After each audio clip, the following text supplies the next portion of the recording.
Okay, so we are fairly small class, and again, I think it has a lot to do with the conception of what people thought the class was going to be and not just where you actually had to join class.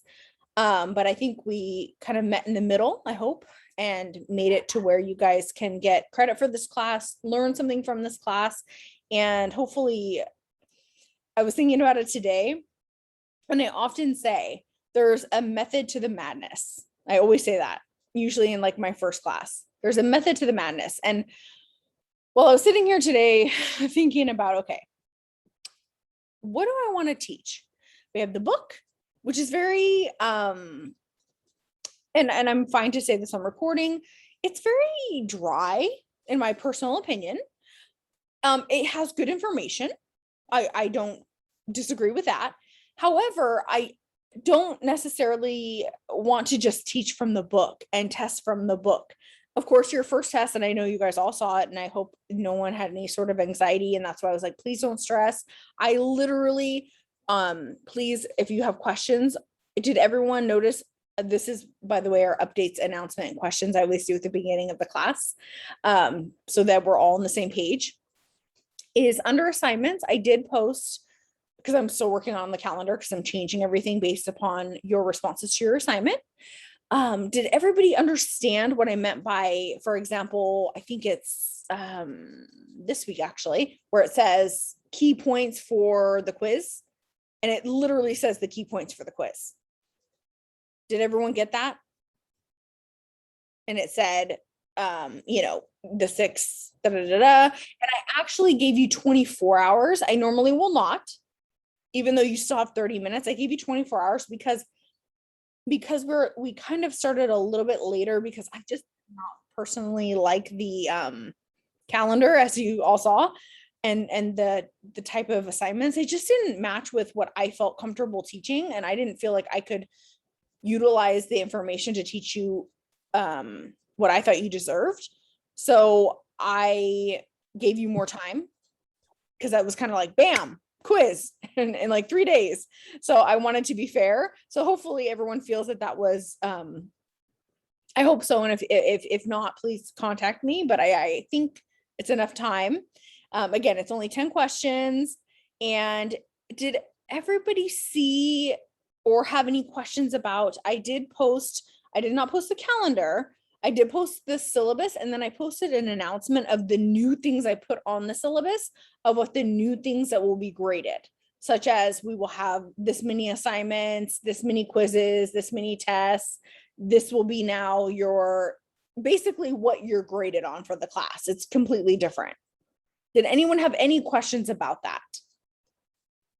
Okay. And as we go on, of course, I will explain what's happening. So for example, what's happening on Thursday is you will have the time to watch me from then until, you kind of have 3-4 days until what is Thursday, Friday, Saturday, Sunday, Monday, Tuesday, really 5 days that you could watch me. I will do a Zoom where it's just me talking, and it may be on a topic that someone posted. It may be a topic blended with the book. And what I've really tried to do, and now I will look at my notes so I don't get off track here, is kind of put them together. So today I'm trying to kind of wait till like 5:45 because I have a feeling that's when most people are going to sign in. But today, and I will probably repeat this, what I'll do is, so for example, chapter 1 is, I have it open, assessing your health. Now, again, I mentioned earlier, I personally think it's a little bit dry. I'm not going to sit here and say, so 78% of people, how do you teach that? It's just, it would be me repeating the information.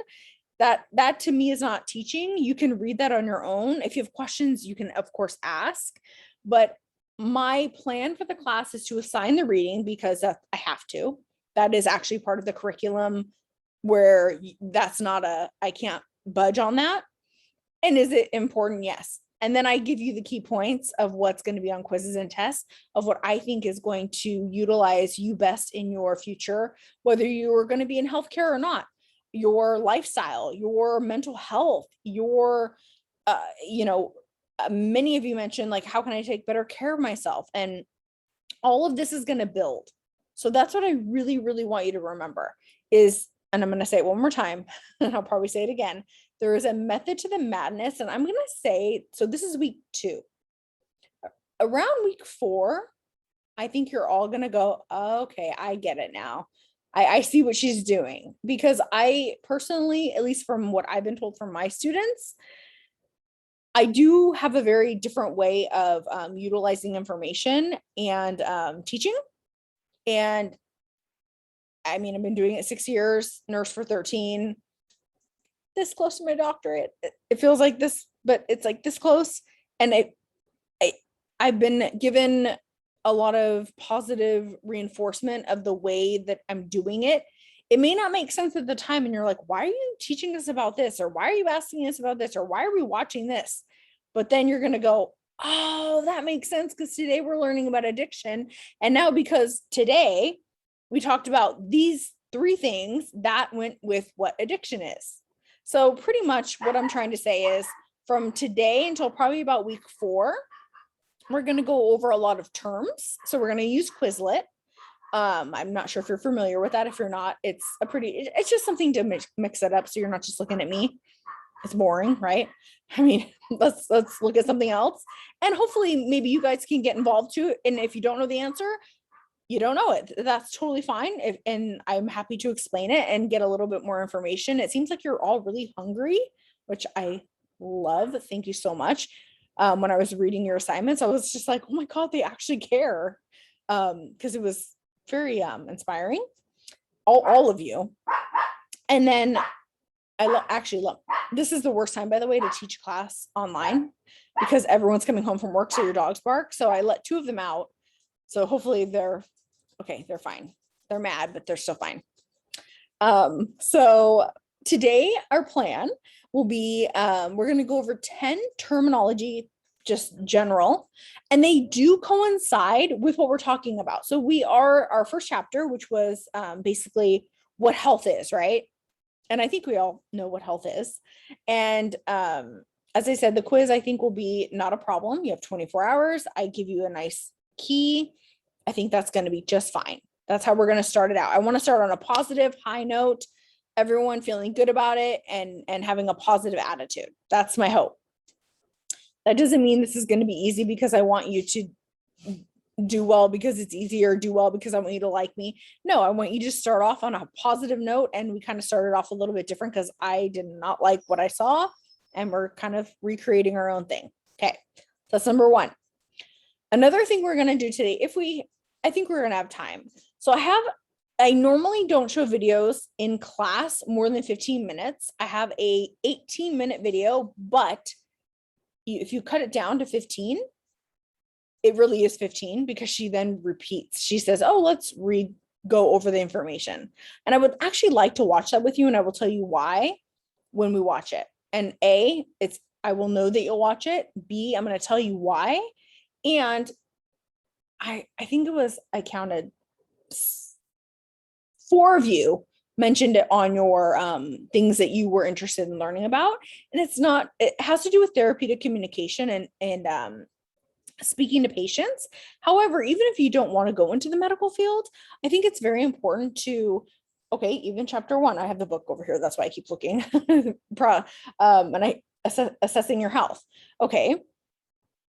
If you go into the physician just as yourself, when you like to know how to advocate for yourself, or be able to maybe understand like how to speak to someone, or if they're speaking to you, maybe knowing there is kind of a right and a wrong way. There really is. I mean, we're all human. I'm not perfect. And I'm in mental health. I work in mental health. So I'm supposed to be the perfect therapeutic communicator. And what is therapeutic communication? What does that actually mean? So we'll talk a little bit about that. And my final thing I want to say before I jump into what I have listed here, and then we'll get into questions and whatnot. So my main 2 things I want to do is Quizlet, which will have different terminology. Do you need to sit there and take copious notes? Absolutely not. This will not be tomorrow or Thursday or Tuesday. I just want you to listen and absorb it. It will come back around. Just remember that everything connects. So I'm going to ask questions about melatonin. I'm going to ask questions about, and I will tell you why, because this is going to come when we talk about sleep. I'm going to talk about the frontal lobe of your brain, because that's going to come around when we talk about addiction. I'm going to talk about neurotransmitters, because that's going to come around when we talk about mental health. I'm going to talk about hormones, because that will come around when we talk about stress.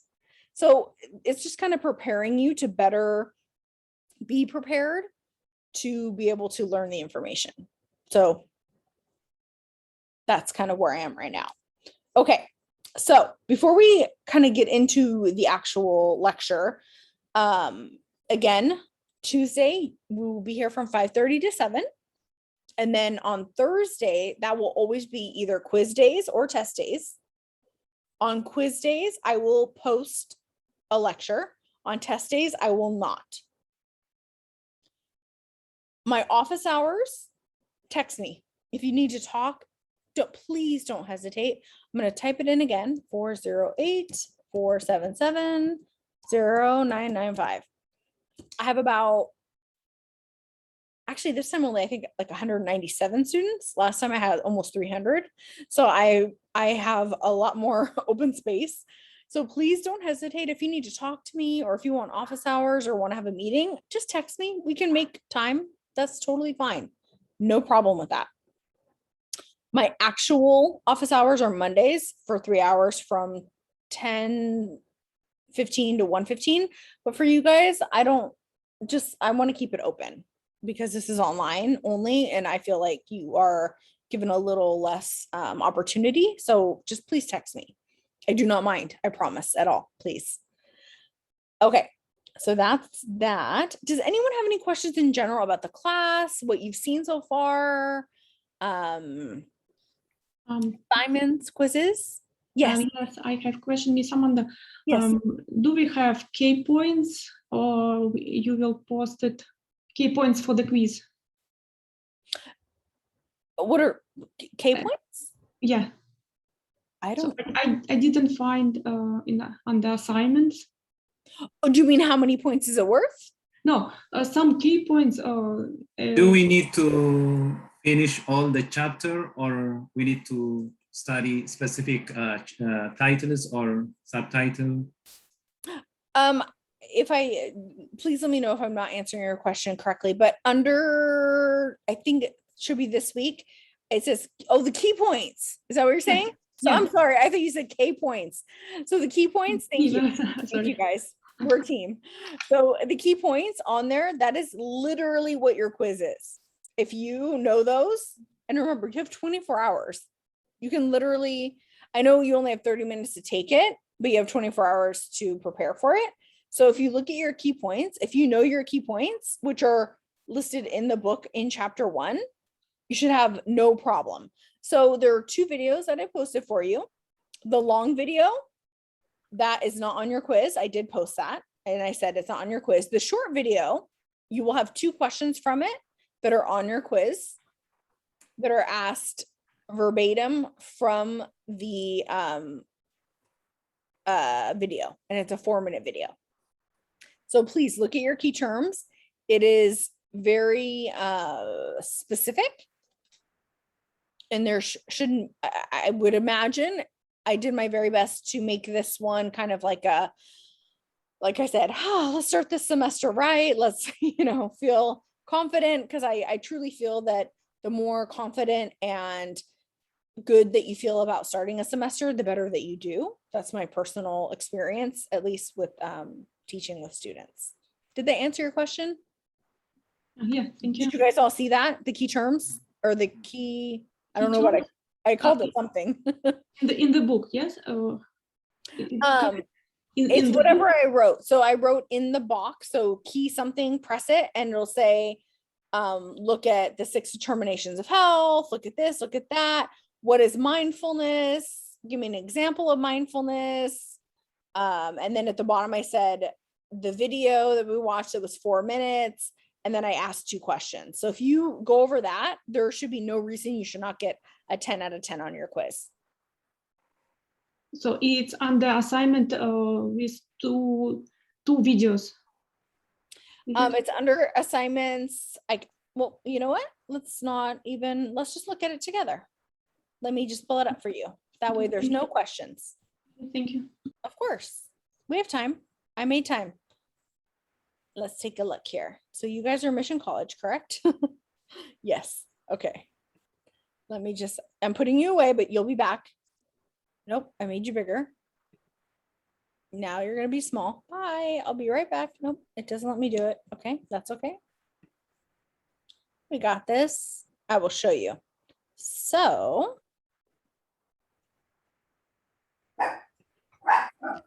and my dog will tell you. Yeah, she's very passionate about this. Madison, thank you.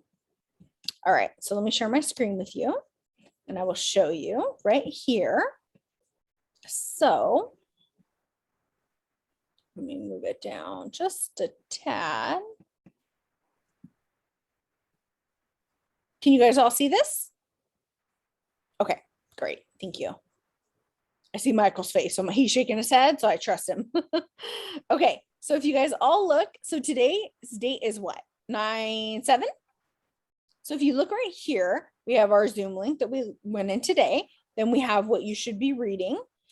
And then we have our key points to chapter 1, assessing your health completed, help for what to focus on for quiz 1.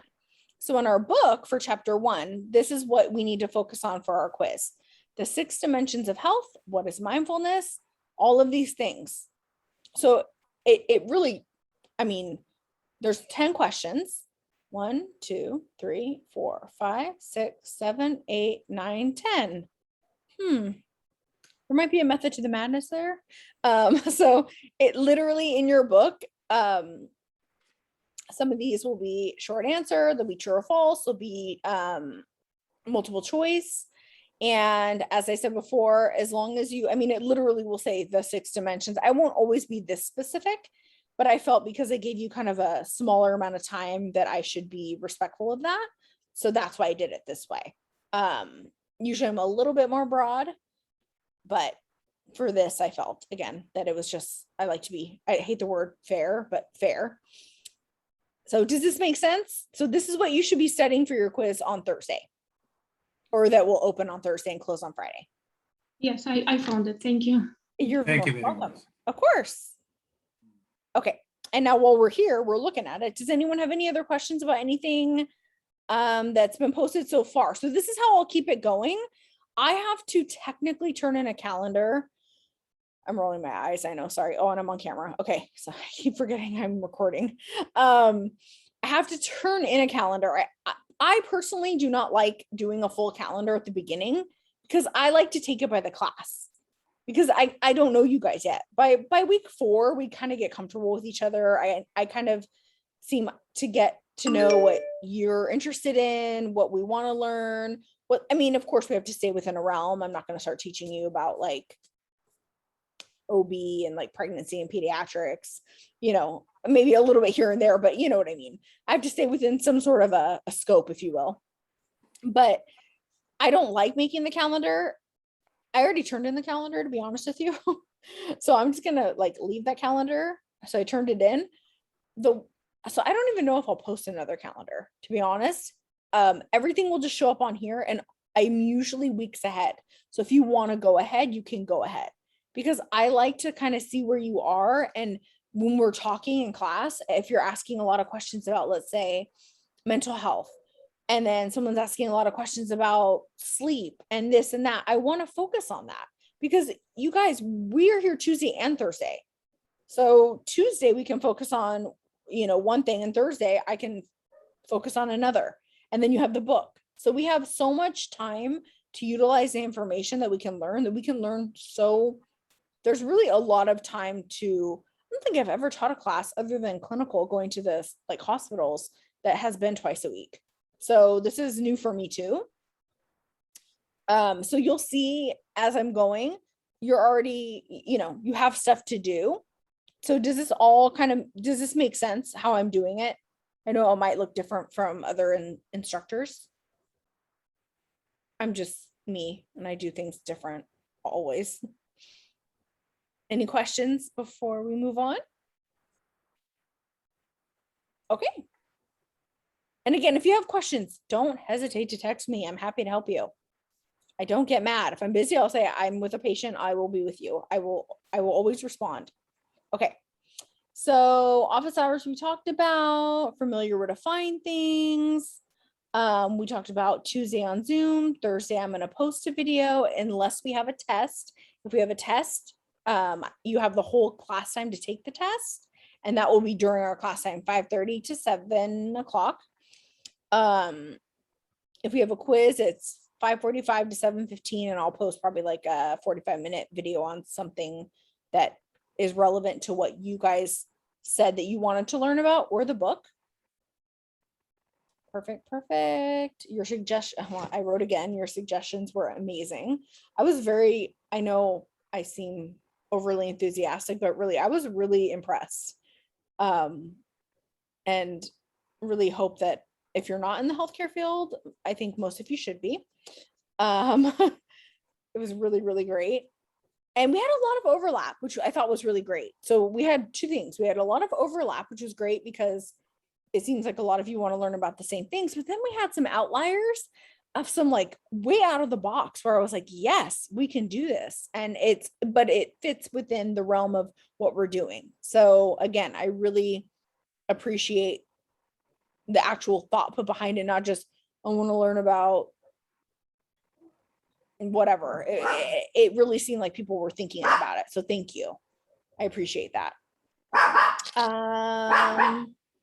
Book in your suggestions with the possible. Perfect. Okay. Okay, so we talked about the quiz already, which I think everyone understands is on Thursday. It's 10 points. You guys know where to find your kind of cheat sheet, if you will, so that you can get a 10 out of 10. I already talked about this, that my goal is basically to, and it's not easy to do, but I think it works out somehow. I don't know how, but it worked today, and hopefully you'll see that my goal is to take the chapters that we're learning about and match it with what you guys want to learn. Even though it may not seem, and my hope is that to grow your critical thinking. So we're all, for example, and this is an example that I think is probably the most pertinent, especially if you want to go into nursing, is that what you learn now and how you test now, for example, let's say you're taking a test in English or history. It's very regurgitated, correct? It's like, okay, what happened in 1976 on the, I don't even know. And you answer the question. In nursing, it's very, very different. And those of you who work in healthcare can probably relate to this. Nurse, not MA, all of that can relate to this. It's very different. It's taking the information that you know. Okay, I know that, this is, I'm going to make it simplistic, a normal blood pressure or a, good blood pressure is this. We already know that. They're going to ask us a question that applies to it, and we have to take the information that we know and apply it to the question. So I'm hoping to advance your critical thinking, because it appears that many of you want to go into the healthcare field. That's why you're taking this class. This is a prereq, correct? That's what I was told to the VN program, correct? Am I wrong? They told me that. I asked. Okay. I just want to make sure, because I said I want to make, that's of course what I'm used to teaching, and it's been a struggle. I'm very honest with my students. It's been a struggle of how far do I want to go? Where do I want to focus? Because I want to, if I can get you a leg up and like help you, I want to do that. So we're going to start here, and we're going to hopefully get to know each other better, and then we'll go from there. Okay, so we have 13. So technically we're not supposed to have a class, but no one's going to say anything, right? Right? Okay, thank you. I see Michael shaking his head. Okay, good. All right, good. Perfect. I'm just looking at everyone. And most people, I don't actually see their faces, but I understand. Okay, that's okay. All right. So we will have a break, of course. This is an hour and a half class. We'll have a small break, and not too much, but enough to get up to go to the restroom and whatnot. So we already know that you need to be reading chapter 1, assessing your health. And can I just ask, and I'm not going to ask anyone in particular, and if you don't answer, I may call on you and you can say pass. I want you to know that if I ever call on you and you don't want to answer, or you don't know, or you just aren't in the mood, you can say pass. Okay? And that's okay. Unless I say otherwise, but I'm not usually that person. So what does that really mean when I'm, okay, so we're reading this chapter in the book, right? It's called Assessing Your Health. What does that mean? Does anybody want to answer that? What does assessing your health mean? Evaluate. Evaluate. Tell me more.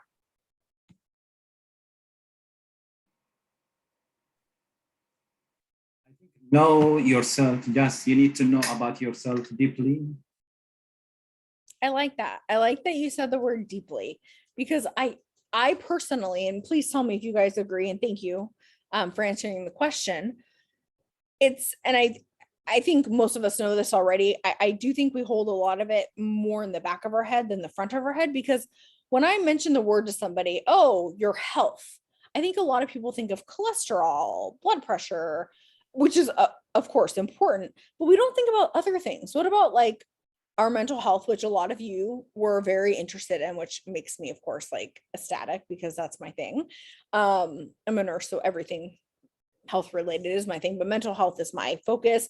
And several of you were interested in addiction, which has to do with your body and your hormones and your adrenal gland and your glands and your neurotransmitters and all of these things. So you're absolutely right. You're evaluating yourself. You're looking at yourself, and we're all different. And one thing that I really, really, really want to like hone in on is we are not in a box, which means one person is not like the other. This is not on a test. This is, and you know, I always say take it or leave it.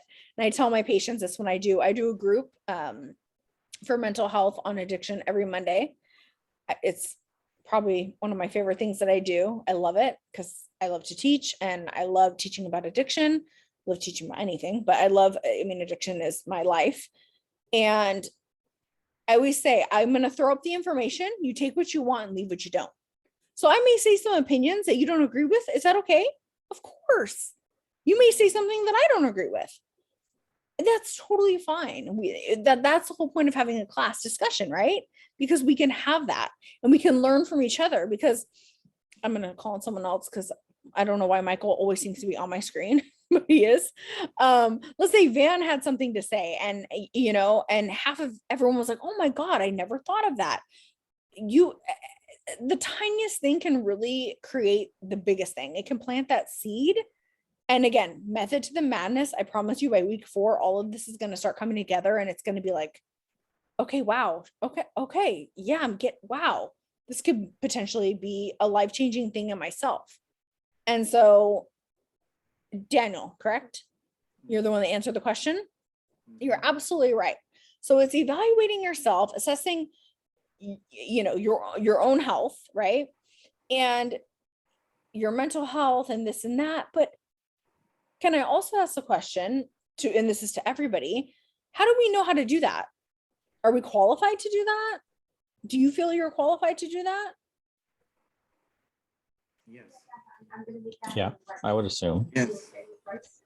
Because who knows yourself better than Better you? than you. Oh, if I could sing. Yes. And I empower my patients, in my opinion, by saying I really do think there's a lot of validity, and it's very valuable to say that to your patients or somebody that you're working with. And this isn't only in the medical field.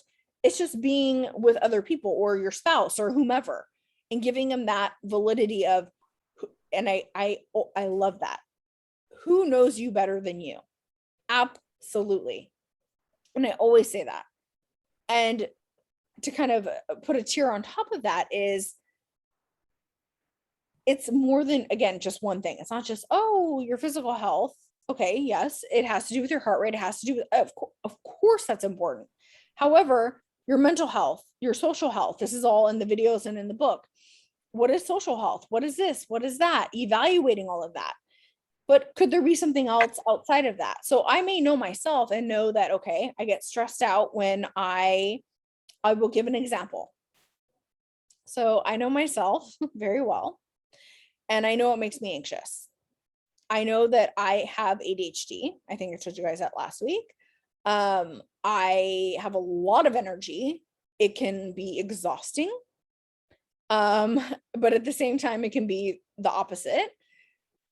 And this weekend, I'm sitting here thinking, I need to send out this email. These students are probably anxious, not you guys. It was another class. They're probably anxious. They're probably this, they're probably that. And then I actually sat down, and this is part of lecture. There is something called, and I don't want to get too deep into it. And this is not, you do not have to take notes. This is a conversation. And then we're going to start on our Quizlet, and then we'll take a break. Because someone said they like examples. So this is an example I wanted to give. I did actually like read and listen to you guys. So I was sitting here and I was pretty anxious about it. I typed out something so confusing, and I called another instructor because I'm like, okay, am I understanding it? Are they going to understand? Am I going to confuse them more? And what do you think is going to happen if I confuse the students more? It's going to make them more anxious when I'm trying to make them less anxious. And then I'm going to get more anxious because I made them anxious. And then I'm going to have to type out a whole other email. It's just going to be, it's going to be a mess. So what I did was I said, stop, cut and paste, put in a Word document.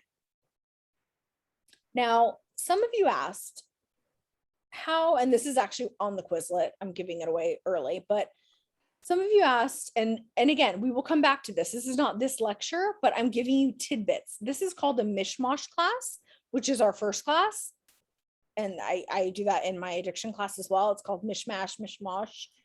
And that is, it's a DBT. If you've not heard of it, it's not really, you don't need to remember this, but it's called dialectical behavioral therapy. There's many types of therapy. There's talk therapy, where I go to a therapist and talk. If you don't believe in therapy, that's completely fine. I'm just giving you the information. There's CBT, which is cognitive behavioral therapy. There's many types of therapy, but there is one therapy in particular that works for me. So what did Michael just say? He said, who knows themselves better than themselves, right? So what's going to work for you? So what could work for me may not work for Michael, may not work for Daniel, may not work for Van. It may not work for everybody. That's where we have to kind of find out what's going to work for us. So for me, for me is DBT. Personally, I like CBT, which is cognitive behavioral therapy. And we'll talk about that later on in the class in a couple weeks. But there's one specific thing that can, in the moment. So that's what DBT does. It's in the moment. It helps to kind of lower the anxiety and lower feelings, or help you through something. And hopefully this can help you, because some of you asked me, how do I get through situations? So this is my example. It's called check the facts. Now, before I say it, because maybe someone knows it, and if you don't, that's totally fine too. Does anyone have you ever heard of DBT? Has anyone ever heard of DBT? Just say yes or raise your hand. No. And honestly, and you don't have to share, of course, unless you've had therapy or are a therapist, I wouldn't expect you to. I mean, there would be, unless you read on it, an article or whatnot, there would be probably no reason, unless maybe in a psych class, maybe. So it's dialectical behavioral therapy, and that is the here and the now. What can I do right now to help? And it's the most evidence-based practice thing that is used in addiction. So do you think that's going to come back around when we talk about addiction? So that's why I'm talking about it right now. So I check the facts. That helps me so much in the moment. I say, okay, what are the facts? What are the facts right now? It is Monday. It's Labor Day. This was yesterday. Do you think my students care that I'm stressing about an email that is pretty minute, actually? It was an email about, they already knew when we were going to meet at the Veterans Hospital, because we're doing clinical there, which means we go there and help the patients, and it's wonderful. I love it. But we had to go pick up our badges, and it was just specific information from my Thursday group to my Friday group, which were very, very slight difference. Thursday got to leave and go home. Friday had to stay. But the way I had it typed out was so complex. I made it so much more than it needed to be. It was my own anxiety reading into the email. So I sat there and I said, okay, let's check the facts here. What is important? Number one, do you think they're thinking about me? No, I've gotten no emails, no texts. I told them the last time I saw them, they were going to be well informed before we went. Do not worry. And I know they trust me. I know that. They told me that. So I felt I know that. I had no texts, nothing. So did I have to get that email out right that minute? And I told myself, no, let's cut and paste it, save it, put it away, because otherwise I'm going to send this out and probably cause more chaos than I need to. Okay. What's the other fact? They're probably, hopefully, honestly, they're probably doing homework, but they're not worried about me. They're not thinking about me, and they're not thinking about the VA in that moment, because they know I'm going to get them the information, which I did. I did today. Now they have it. It's out and it's good. And you know what? I'm probably going to get no emails back. That is a simplistic one, but I mean, it could be such a bigger thing. Like, let's check the facts. This happened. You know, we all get a little bit kind of in our head. Sometimes we take things personal. I find checking the facts for me to be very helpful when I feel, I mean, I'm human. I don't care if I've worked in mental health 25 years. I can take things personal. I'm human. I care about my patients. I love my patients. I want them to be okay. I want them to survive. I don't want them to relapse. I don't want them, I want well for everyone, all my students. And just like here, I'm not everyone's cup of tea. I know that. It doesn't mean you hate me, but I have my own way. I have a lot of energy. What have you? But checking the facts, I may leave group one day and think, wow, so-and-so was pretty frosty, but maybe they're a narcissist. And we don't need to really get into what narcissism is, but I do come across a lot of narcissism, a lot of sexism. I'm on the younger end. I'm not saying I'm on the younger end of being an instructor. I am a director, so I get a lot of that. But you have to, again, what are the facts? Is that sorry, I'm going to say a curse word. Is that my shit or their shit? Probably their shit, right? So I find checking the facts very helpful for myself, and that works for me. So my whole big point of that is finding what works for you, because as Michael had mentioned, we are not in a box. We know ourselves. And as Daniel had mentioned before that, evaluating your own self, even though it had to do with health, it's still evaluating your own self, right? It's beautiful. Okay. Any questions? Because we're going to do the Quizlet and then we'll take a break. Okay. So what we're going to do, this again, method to the madness is going to be like, okay, we're kind of all over the place. Why are we here? And now we're there. And now, oh my God, where are we going? Why? Okay. We learned like 8 new topics. What's happening? And like 2 things from each. Trust me. That's all I have to say is trust me. Please. Okay. So we are going to pull up my Quizlet here. Let's share the screen. Supposedly I'm good at this. I don't know. That's not Quizlet. Why does it show sometimes and other times? Michael, are you tired? Breathe more. And you guys, okay, learning actually. Does yawning mean you're tired? It doesn't. What does yawning mean? Means I'm not getting enough oxygen to. Boom. Exactly. Yes. And I will use everything as a learning opportunity. It means you're not breathing enough, or you're not, for whatever reason. And usually that can be indicative that you are tired because you're tired because your diaphragm isn't going up enough, but it doesn't mean you're tired. So I don't take yawning as an offense because sometimes we just don't breathe enough. It's okay. Yawn, please. Okay. Quizlet is right there. Open for me. Share, please. There it is. All right.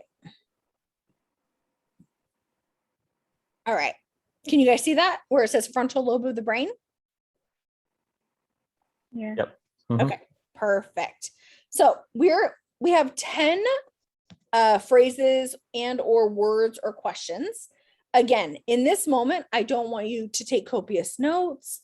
I don't need you to sit and stress. This is a stress-free moment where we're having a conversation. This is all important, but it doesn't necessarily mean that it has to do with right now. Remember, this class is crossed. We are half online, we are half pre-taped, and then the book, which is just has to be a part of it. Okay. So, and if you don't know the answer, that's fine. And I'm not going to call on anyone, but does anybody have an idea? And of course, the frontal lobe of the brain, just like many areas of the brain, have many functions. Does anybody have an idea of, and I'm thinking more of character and personality when I'm talking about this. Does anybody have any ideas on what characteristics of the frontal lobe of the brain actually do? It helps us to Thinking. solve problems. Solve problems. Yes, excellent. That's exactly right. So problem solving.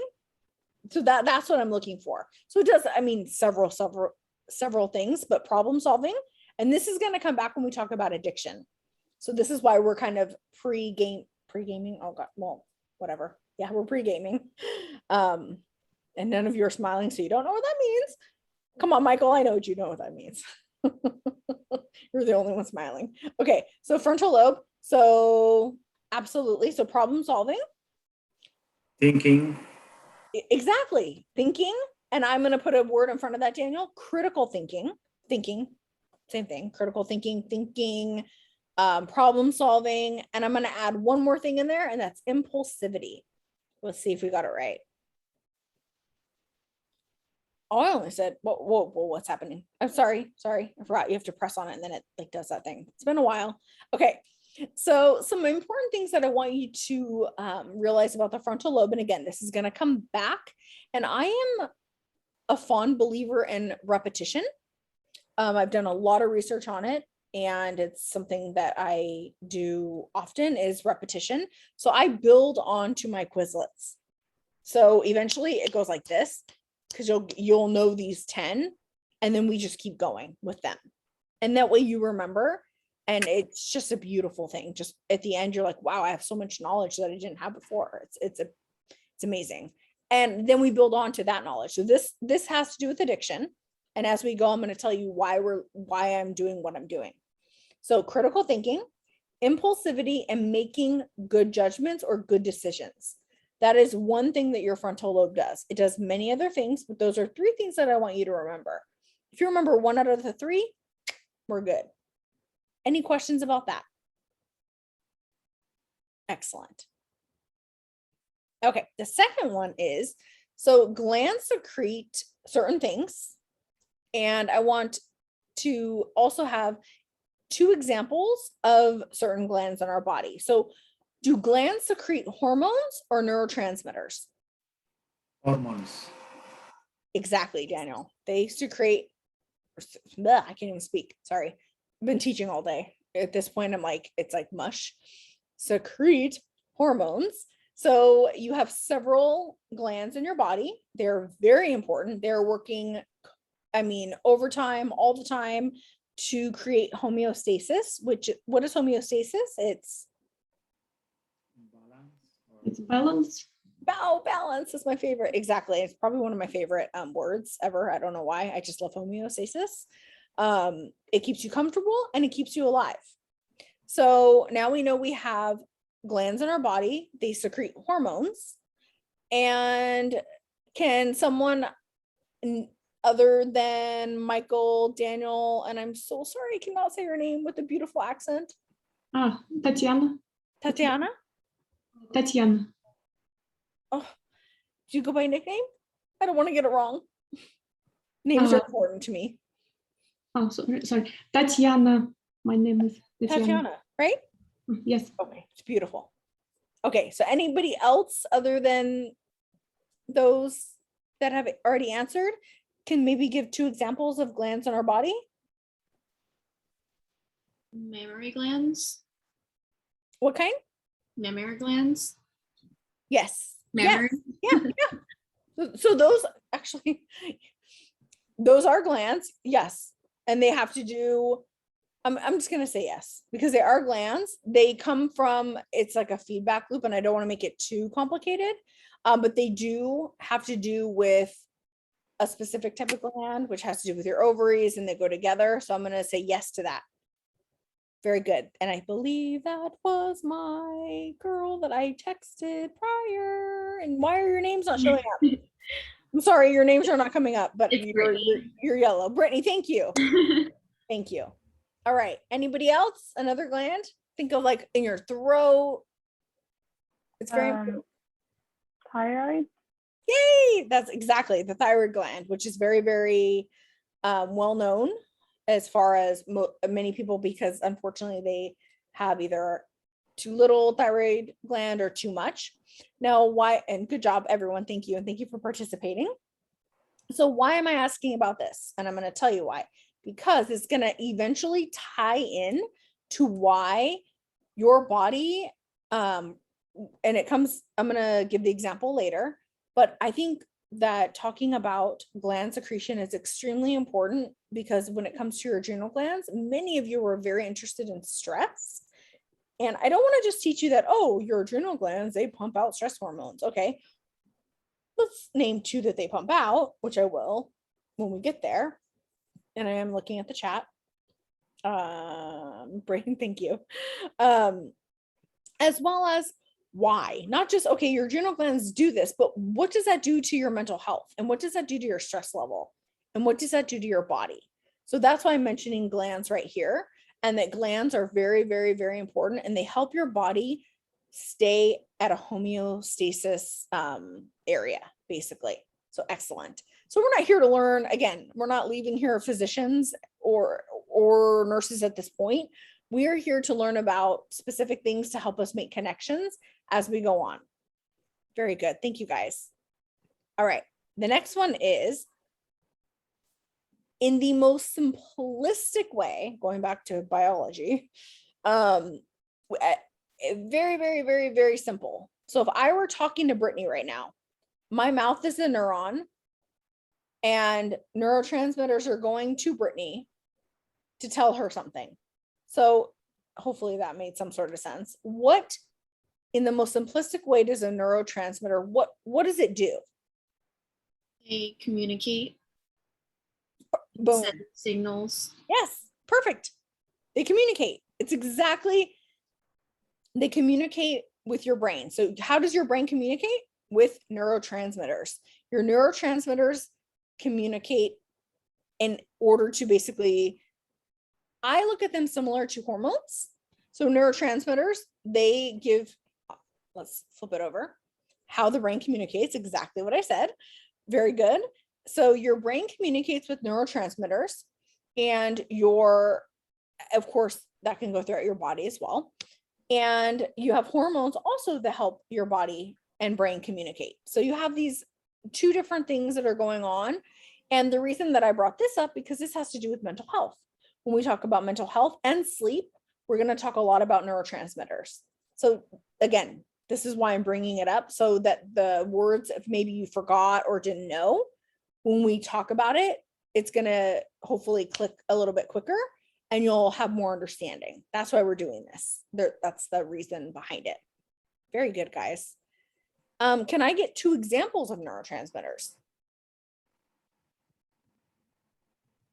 And anyone can answer. There's a very popular one that has to do with depression. Serotonin. Serotonin, absolutely, very good. And that's actually one of mine. And there's another one that has to do with depression. It starts with an N, as in Niagara Falls. Is it norepinephrine? Yes, I'm gonna take it. I knew what you were trying to say. I can't say it. No, it doesn't matter if you can say it or not. I knew you were trying to say it. That's exactly right. Yay! That's excellent. So serotonin and norepinephrine. So these are two types of neurotransmitters. And oddly enough, you guys said the ones I actually wanted you to say. I did not expect that. Thank you. And the reason we bring this up is because when we talk about mental health, I want to be able to talk about, God, it's so cumbersome. I'm trying to keep it like very, very small. But for example, when you have serotonin, what does serotonin do in the body, or sorry, in the brain, therefore affecting the body? And what does norepinephrine do? Because every neurotransmitter that's in your brain has more than one job. And we'll talk a little bit about that. Actually, that's one of the questions it'll ask about serotonin, and that will show you. But when we talk about mental health, I want you to understand somebody had on their 3 things they wanted to learn was non-pharmacological ways to help with, I believe it was mental health diagnoses.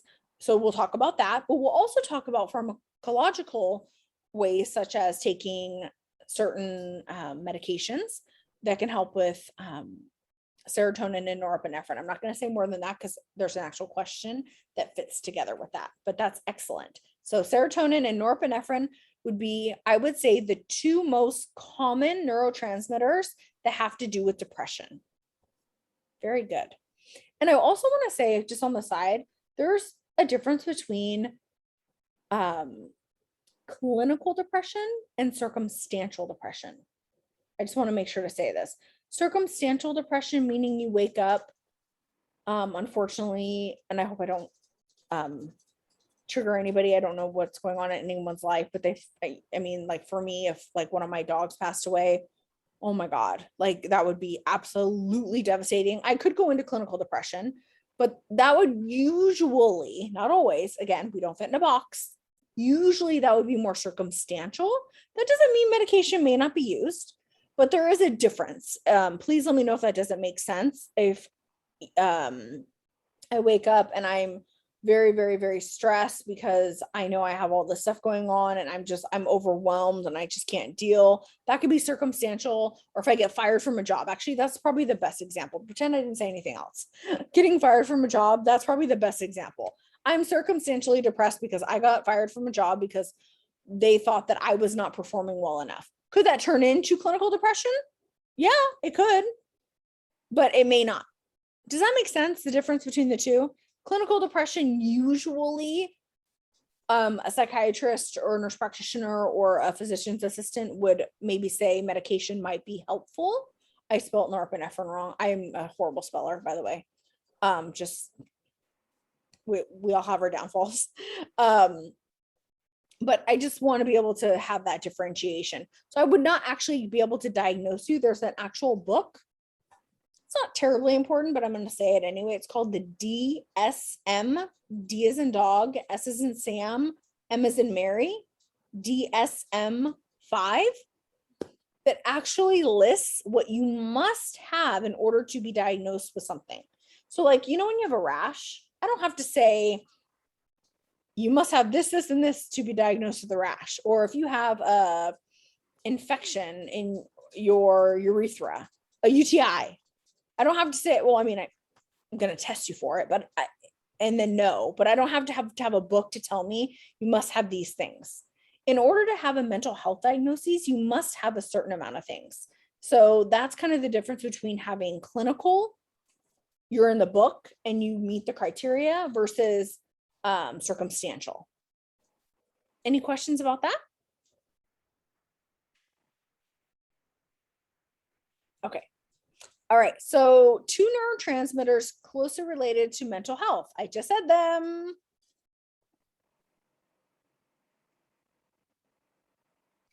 Clinical and It's serotonin and Yes. I'll take yeah. it. I'll take serotonin and I will take it. Yes, you're right. Serotonin and norepinephrine. Exactly. Those are the 2 most closely related to depression. And depression, the reason I'm putting so much emphasis on depression, and I will also anxiety, is because those are two huge things that are going on in the world right now with COVID specifically, and addiction. Those three things are just rampant right now because we're staying home, we're scared, there's a lot going on in the world. We're not going to get into politics. We don't do that. We don't talk about politics, any of that, but we will focus on this because this is very, don't you, if anyone disagrees, please tell me, but wouldn't you agree that your mental health has a lot to do, and I'm about to talk about the adrenal glands before we take a break. Don't you think that if you have so much stress in your body and in your brain and you're thinking constantly, don't you think that has to do with your physical health? That's going to come down on your physical health, what you eat. Because when you're sad, some people do one of two things. They eat too much or they don't eat enough, or they may drink to numb the pain or help create those endorphins that make you feel good, or smoke marijuana or whatever. And I'm not saying any of that's bad or good. We'll get way more into that. Of course, there's different degrees and levels of how that works. And we'll get, again, this is all kind of a, what do you think? What do you call that thing in the beginning of a book that you read and you know what it's about? The three things. Yeah, exactly. Kind of like, this is kind of the introduction to what's to come, if you will. And I cannot, oh my God, it's 6:35, you guys. Oh my God. I'm so sorry. Okay, so yeah. It's okay. I'm sorry. Okay.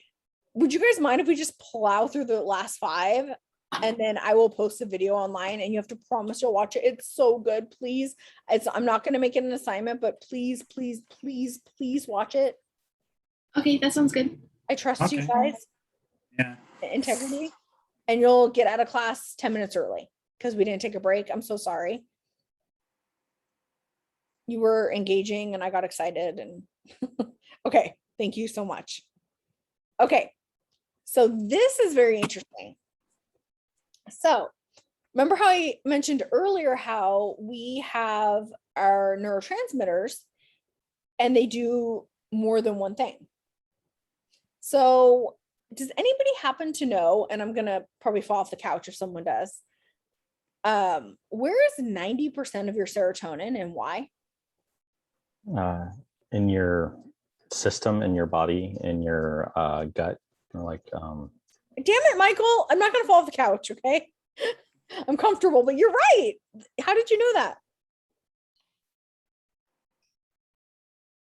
Just, you're on mute. I have to know how you know that. I'm gonna unmute you. I have to know. That's amazing. Nobody knows. I mean, it's very rare that people know that. That's excellent. Michael is absolutely right. So 90%. So when we think of serotonin, and that's again a very common word that we're familiar with, we think the brain, which it of course is very important in the brain because it has to do with several different things. But 90% of it is actually in your gut. And why is it in your gut? So serotonin has to do with, and this also has to do with mental health. It's going to have to do with addiction, and it has to do with just in general gut health and why gut health is important. And we're going to talk about all three things at some point in the class. Again, this is kind of the preface. So wow, making the connections. So 90% of your serotonin is in your gut because it helps you feel, so while you're eating your food, it's good, delicious, you're eating eventually. And of course, there's other things such as stretch receptors in your stomach that tell you that, okay, stop eating, you're full. Stop, Daniel, stop eating, you're full, right? And then we keep eating because it tastes delicious. And that's why we're told to eat slower so that our body can have time to catch up with oneself. But serotonin actually helps with what's called feeling satiated. And feeling satiated means feeling full, feeling satisfied. So that's why 90% of your serotonin is actually in your gut. That is going to eventually be on one of your quizzes or your tests. I will tell you that right now. 90% of your serotonin's in your gut. That I know for sure. I'll ask. Another thing I want to mention real quick about that has to do with addiction. And I will teach this when we do that lecture. This is not a true like one lecture. This is kind of an all over the place to kind of show you what we're gonna, what's ahead. Is that serotonin also has to do with addiction. So remember how I said it helps you feel satiated. So one that may be addicted to something, and I'll go much more into what that actually means and looks like and how the brain changes and all of that. And this is all evidence-based practice. I'm not just saying things because I have an opinion. I will let you know when I have an opinion versus evidence-based versus experience. But somebody who has, let's say myself, and let me put someone else. Let's say me and Cecilia, or I'm sorry, Celia, I believe. Yeah. Thank you. Let's say you and I, we're both, we just got done with work. We're like, you know what, let's go get a margarita. Yay. Like, yeah, we had a great day. It was awesome. Let's go get a margarita. And I have an addiction to alcohol and you do not. You're craving one margarita and some tacos, and that's what you want. So we go and you have your one margarita, you feel great and it's good because you don't have an issue with alcohol, but I do. I'm not going to feel satiated with one margarita.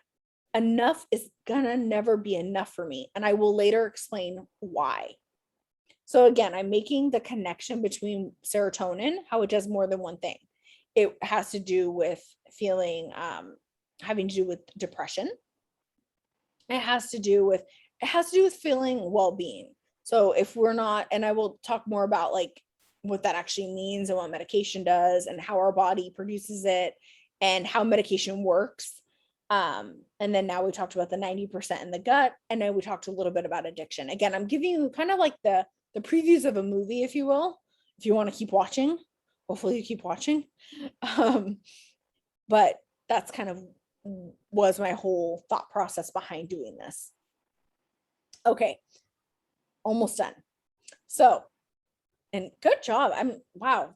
This even gives me more kind of like perspective on, and that was what I was hoping, is how much experience each of you have, such a different experience in life that brings such a great, and previous instructors had told me about this class and they had said that, and now I'm seeing it. And this is really cool. So how do most antidepressants work? Do they increase the amount of neurotransmitters, or do they better utilize what you already have? Does anybody know the answer to that? So if I'm depressed and I'm taking Zoloft, let's say, Zoloft is an antidepressant. Does it create more serotonin, or does it help the serotonin that I already have do a better job at what it should be doing? It organizes it better. Yeah. It helps it. Yeah, that's exactly right. Very good, Michael. So what it does, it is actually, in the most simplistic way, not because we'll talk about it later, that's why. And I want to make sure that you guys get, because you didn't get your 10 minutes, I feel bad. So it will basically utilize your serotonin in the proper way. So it does not create more serotonin. So antidepressants do not create more serotonin or more norepinephrine or whatever neurotransmitter that it's working on. It's actually utilizing it in your brain. And I will talk about that when we talk about mental health, to be able to utilize it efficiently, what you already have. Beautifully done. Beautifully said. Any questions about that? And we'll, trust me, we'll get way more further into it. I just want to give the kind of preview, if you will. Very good. What is melatonin? Michael, you can't answer. I already saw the yellow. It's a hormone. It that is. Yeah. And we want to sleep. Then it's produced. We want to sleep. You got it. Exactly. We're keeping it simple right now, right? This is the preview. So melatonin, excellent. It's a hormone. It is released. Does anyone know what gland it's released from? I say it funny and you're all gonna think I'm dirty, but I'm not. It sounds like something else. Is it the pituitary gland or It starts with that letter and it kind of sounds like a male organ. oh the pineal? Yes. Okay. You say it correctly. I do not. I say pineal. I don't know why. Since I've started being a nurse, I can't get it right. Say it again. The pineal gland. Exactly. So people say it a little bit different. So I call it the pineal gland. I don't know why. I just do. So yes, so melatonin is produced excellent from the pineal gland, and it is a hormone because what do glands produce? What hormones? And when does melatonin usually peak?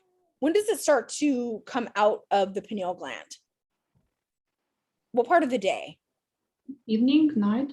Evening. Exactly. As it starts to get dark, and it peaks between about midnight and 2 o'clock in the morning. And as you know, I mean, that's the hope, is that it will help you sleep. And I know that not everybody, and it is sold over the counter. And we'll talk more about that later, and more about sleep and why some of us don't sleep. And I really love this topic. We'll get more there. But again, I want to give you kind of more information, so when we talk about it, you already have an idea of it. Excellent job. Thank you so much. You guys are all participating. This is wonderful. I knew this was going to happen. I'm like, I'm not going to have enough to do. And then look what happens. Okay. What does the term neuroplasticity mean?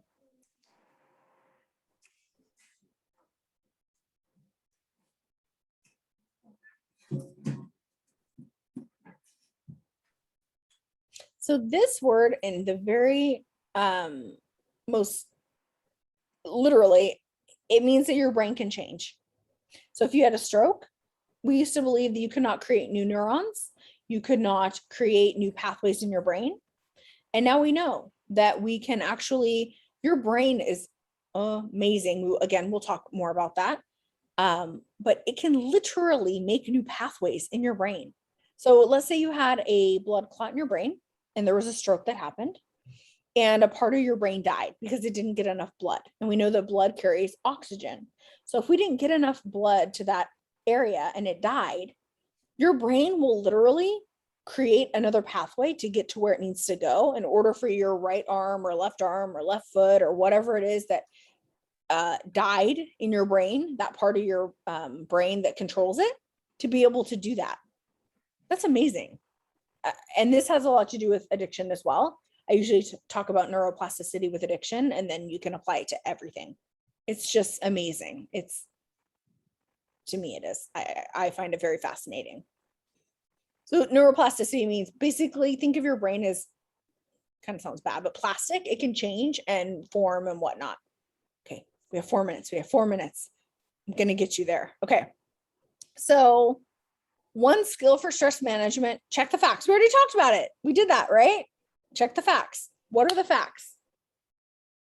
Checking those facts. And if you can do me a favor, I mean, you could do it or not. At some point in this week, when you feel something and you're stressed or whatnot, if you could just try it, you may hate it. It may not work for you at all. If you could just try it, and if it works for you, and I will forget to ask, and you bring it up and say, you know what, or you don't have to call me Miss Amanda. Amanda, I actually, and I love examples too. Like, so let's say, let's say Ava had a really rough day and something happened. And so next week you say, you know what, can I share something? You guys do that, please. If you want to share something, please do that. If you're comfortable, I got pulled over by a police officer and I got a fix-it ticket, for example. And we all know this actually just happened to me, of course. So I have a lease on my car, and the lease was up the day before that. Apparently I didn't know that, and didn't return the car. Still have it. So I had to take out another month. Got pulled over that day that they called me, literally an hour after they called me. They said, hey, you didn't turn in your car, right? And I said, oh my God, I'm just so scattered.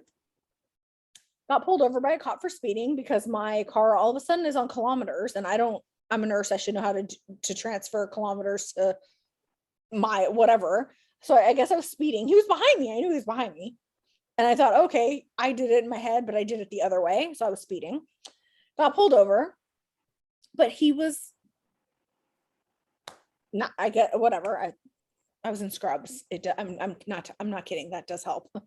And I have a stethoscope that I keep on my mirror. It really does help. It's kind of sad, but it helps. He gave me a fix-it ticket, and we all know that that's way better than like a ticket, right? We don't want that on our record and have to go to the school or whatever. Who has time for that? I don't. I would make time, but so what did I do after that? I'm literally, he said, okay, so you don't have okay, first of all, I didn't have my license. It's expired. I lost it. So a new one's on its way. Didn't have it. Didn't have my registration. Didn't have my proof of insurance. I'm a full grown adult. Okay. Very responsible. Drive a nice car. Like put a lot of my efforts into that because I want my safety. And here I am. And so I was just like, is this really seriously happening to me right now? And it was after something else had just happened. And I had to go home and I said, okay, you need to sit down. Like I am so stressed. And I checked the facts. What were my facts? Was I going to have a ding on my record? No. Could I get my proof of insurance? Very easily. Email Mercury. Can you email me this registration? Luckily, this month I'm due. So I'm going to send it in anyway and get a new one. So do you see what I'm saying? I did all of that and it made me feel much better and much less anxious. I already printed it out. It's going in my purse. It's sitting right up there. It should probably be in my purse right now. But I went through all of this. My license is on the way. Did you see what I mean? And how that got me to be from up here to kind of, and then I can move on because when you're so stressed and anxious, you can't move on. It's hard to move on to the next thing. You can self-sabotage, right? So if you can, maybe even one or two of you have an example next week and remind me because I'll forget. I would really appreciate if it worked for you to hear that because a lot of you did mention about stress management. This can be the beginning of our stress management. Maybe every week I'll have another tip or trick. So the rest of the class was going to be the 15-minute video. So really we didn't miss much. Nice work. Yay. We did all of everything else. And like I said, method to the madness, give me till week 4 and you're going to see it all connecting and it's going to be this beautiful process. Your test will be up on Thursday. You'll have 24 hours to choose when to take it, half an hour to take it. And you have your study guide and I will post the video. It's on therapeutic communication. Whether you work in healthcare or not, it is probably one of the best videos I've ever seen on therapeutic communication, truly. So please watch it. I'm not going to put an assignment to it. You guys have enough to do. I've given you enough to do, but if you can spend 15 minutes and watch that, I would really appreciate it. So hopefully that was a good preview of kind of like where we're going, what we're doing, kind of what this is going to be like, if you will. Hopefully I don't check tomorrow and there's the roster 0. That's not happened in my life yet. I don't want to keep you because you did not get a break in at 6:52. I will not have that happen again. I'm going to put someone in charge because sometimes I need help too. So we'll put someone in charge next week that will make sure we get a break. Does anyone have any questions, comments, anything that they need in this moment before I let you go live your life? The quiz will be on multiple choice form. So it will be multiple choice, short answer, and true or false. Okay. Yes. Thank you. You're welcome. And the ones that are multiple choice are literally verbatim, either from the book or from the movie. Literally, like it says it exact. I am a lover of short answer. Like, for example, I'm going to tell you one question right now. Give me one example of mindfulness. That's a short answer. And you write it in. Meditation. There's your answer. Doesn't mean it's going to all be that easy. I'm just saying, like, that's one question, literally. So this definitely is no stress. We're all going to be okay. For the short answer, does it have to be in complete sentence? No, absolutely not. You can spell words wrong. I mean, do your best. If words are spelled wrong, or no, it could be bullet point. It's just however you give me the So answer. it doesn't have to be in a sentence. It could be just like one word or so. As long as it makes sense, you got it. Yes. Okay. Yes. And I didn't talk about the adrenal glands, so I'm going to make a note to talk about them next time because those are very important. But yes, I'm very as long as you answer the question, I'm not trying to trick you. I'm not trying to like give you a bad grade. Like if I know that you know what you're trying to say, I'm giving it to you. I'm not this sounds bad. I'm not the bad guy. I want you to do well. I want you to do well. I really do. So as long as I get what you're saying, you got it. So for example, if the answer was norepinephrine and you put norepi, I'm going to give it to you. I know what you mean, right? So, and if you think of any questions in between now and then, the quickest way to get a hold of me is through text, which I think I've given you my number 18 times now. So hopefully it's in your phone and you just say, you know, hey, I'm so-and-so from this class. Cause I teach, I think I'm at 11 now. I just picked up, I think 2 more. Cause I'm the one that will never say no. Just tell me where you are, where you're from, and I will help you. Okay. Any questions or comments? You guys did so good. I'm like, I think you should just be in the program right now. And I'm director, so only for like 10 days, but I should just have the authority to say, okay, you're all in. Maybe by that time. We'll see. Any questions or comments? I will post this video so that if you want to go back and look at it, you can. It will take me, usually it takes about 24 hours because I have to download it and like do all that stuff to it. But no questions. Oh, you're most welcome. I will see you. Yes. So I will post a short video on Thursday as well as you will take your quiz whenever you want between Thursday and Friday. And I will see you on Tuesday at 5:30. Who's the one that makes me get off? Is it Michael? Does the pusher offer? Because I won't leave. All right. Goodbye, everybody. Bye.